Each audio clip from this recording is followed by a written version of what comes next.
James and Emily had always seemed like the perfect couple, the kind that inspired admiration from those around them. After 6 years of marriage, they had built a stable, quiet life in the suburbs, filled with weekend barbecues, snug movie nights, and mutual plans for a dependable future. James, a civil engineer, spent his days buried in blueprints and deadlines. Emily, meanwhile, worked as a marketing coordinator at a mid-sized tech firm where her creativity thrived.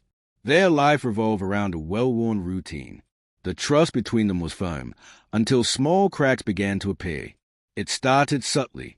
Emily's company underwent a significant merger, ushering in new leadership and a wave of high-stakes projects.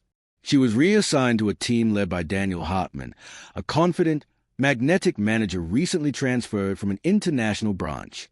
Daniel had a way of captivating a room. He was expressive, bold, and spontaneous, a stark contrast to James's calm, steady presence. Daniel often complimented Emily's ideas during meetings, lingered by her desk to chat, and invited her to after-hours team gatherings. At first, James was encouraging. He was proud of her ambition and supported her professional growth. But over time, her late nights at the office grew more frequent, and her explanations more vague. Another strategy session. She'd text around 8 p.m., followed by a string of apologetic emojis. "Don't wait up." James wanted to trust her. He pushed away the discomfort growing in his chest. But the unease became harder to ignore when subtle changes emerged. There was a new scent on her skin. She smiled at her phone in a way he hadn't seen in years. And whenever he entered the room, she quickly locked her screen. Then one evening, while Emily was in the shower, a message appeared on her phone. The screen lit up with a notification. "Daniel, can't stop thinking about today." James froze, a cold knot twisted in his stomach. When Emily stepped out of the bathroom, towel wrapped around her hair, he asked casually, "Who's Daniel?" She answered too fast. "My boss." "Just wondering," he replied, masking the weight behind his voice. Something had changed. Emily started finding more fulfillment in staying late at the office. Daniel's attention was irresistible, the kind James's dependable love never offered. Their nights together at work grew longer.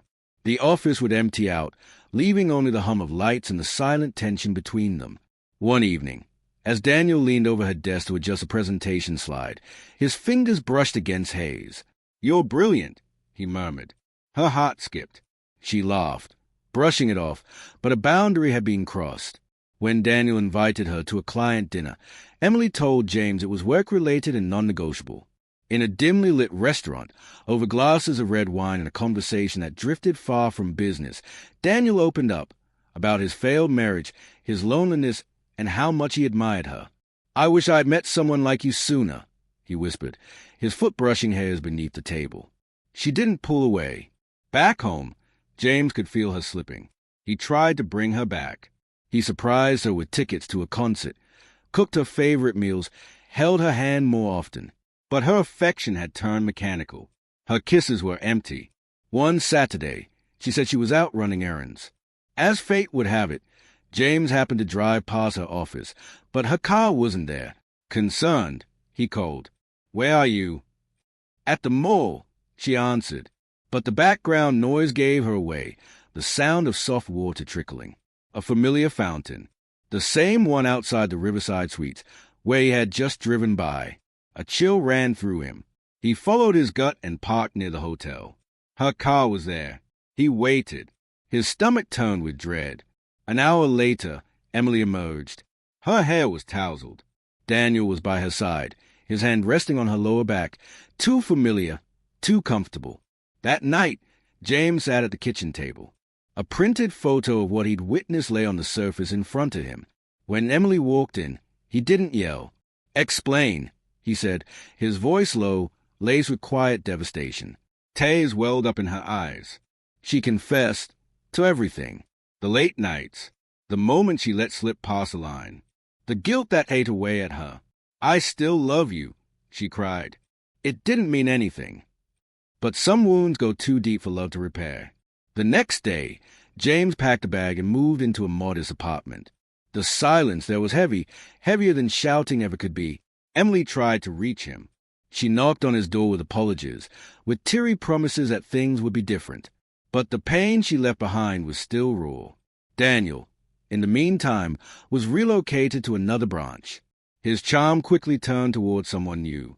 Emily's world began to fall apart. The whispers at work, the sideways glances, the pressure. Eventually, one critical mistake led to her termination. Months passed. James sat alone at a cafe, divorce papers resting on the table.